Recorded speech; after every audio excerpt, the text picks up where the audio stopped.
IVF ఒక అధునాతన సంతానోత్పత్తి చికిత్స. అనేక దంపతులకు తల్లిదండ్రులు కావాలనే వారి కలను నెరవేర్చుకోవడానికి సహాయపడుతుంది. ఈ రోజే OSS ఫర్టిలిటీని సందర్శించండి. తెలుగు రాష్ట్రాల్లో విస్తారంగా వర్షాలు పడుతున్నాయి. గోదావరి, కృష్ణా ప్రాజెక్టులు పరవళ్లు తొక్కుతున్నాయి. అటు హైదరాబాద్ను ముసురు వీడటం లేదు. తెలంగాణ వ్యాప్తంగా విస్తారంగా వర్షాలు కురుస్తున్నాయి. ఆదిలాబాద్, నిజామాబాద్, కరీంనగర్, వరంగల్తో సహా అనేక ఉమ్మడి జిల్లాలు తడిసి ముద్దవుతున్నాయి. వాగులు, వంకలు ఉప్పొంగి ప్రవహిస్తున్నాయి. అటు హైదరాబాద్ను ముసురు వదలడం లేదు. వారం రోజుల నుంచి వాతావరణం మారడం లేదు. మరో 24 గంటల పాటు తెలంగాణలో వర్షాలు కొనసాగుతాయని వాతావరణ శాఖ తెలిపింది. వర్షాలతో తెలంగాణలోని చెరువులు, ప్రాజెక్టులు కళకళలాడుతున్నాయి. నిర్మల్ జిల్లాలో స్వర్ణ ప్రాజెక్టు నిండు కుండలా మారింది.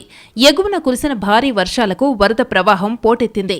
2700 క్యూసెక్కుల ఇన్ఫ్లో వచ్చి చేరుతోంది. దీంతో స్వర్ణ ప్రాజెక్టు వద్ద ఇరిగేషన్ అధికారులు అప్రమత్తమయ్యారు. ఒక గేటును ఎత్తి దిగువకు నీటిని విడుదల చేశారు. ఆంధ్రప్రదేశ్లోనూ వర్షాలు జోరుగా కురుస్తున్నాయి. నదులు, ప్రాజెక్టులకు వరద నీరు పోటెత్తుతోంది. తుంగభద్ర జలాశయం 22 గేట్లు ఎత్తి నీటిని విడుదల చేశారు అధికారులు. తుంగభద్ర డ్యాం పూర్తిస్థాయి నీటి మట్టం 1633 అడుగులు. ప్రస్తుతం 1632.19 అడుగులని అధికారులు చెప్పారు. తుంగభద్ర ఇన్ఫ్లో 97,000 క్యూసెక్లు, అవుట్ఫ్లో 69,817 క్యూసెక్లు. పరివాహక ప్రాంతాల ప్రజలు అప్రమత్తంగా ఉండాలని అధికారులు హెచ్చరించారు. శ్రీశైలం జలాశయానికి సైతం వరద నీరు భారీగా చేరుకుంటోంది. 853 అడుగులకు చేరుకుంది నీటిమట్టం. 2 రోజుల్లో డ్యాంకు వరద ఉధృతి పెరిగే అవకాశం ఉందని అధికారులు అంచనా వేస్తున్నారు. ఏలూరు జిల్లాలో ముంపు ప్రాంతాల పరిస్థితి దారుణంగా ఉంది. గోదావరి వరద గ్రామాలను ముంచెత్తింది.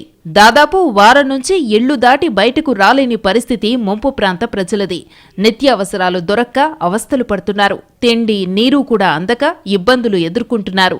సాయం కోసం ఎదురు చూస్తున్నారు. ముంపు గ్రామాల్లో ప్రజలు జ్వరాల బారిన పడుతున్నారు. బయటి ప్రపంచంతో సంబంధాలు లేకపోవడంతో అధికారులు ఏర్పాటు చేసిన మెడికల్ క్యాంపుల దగ్గర ముంపు గ్రామాల ప్రజలు క్యూ కడుతున్నారు.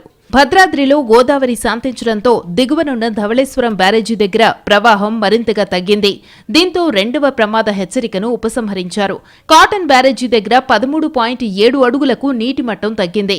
బ్యారేజీ 175 గేట్లు ఎత్తి దిగువకు 12 లక్షల క్యూసెక్కుల నీటిని సముద్రంలోకి విడుదల చేశారు.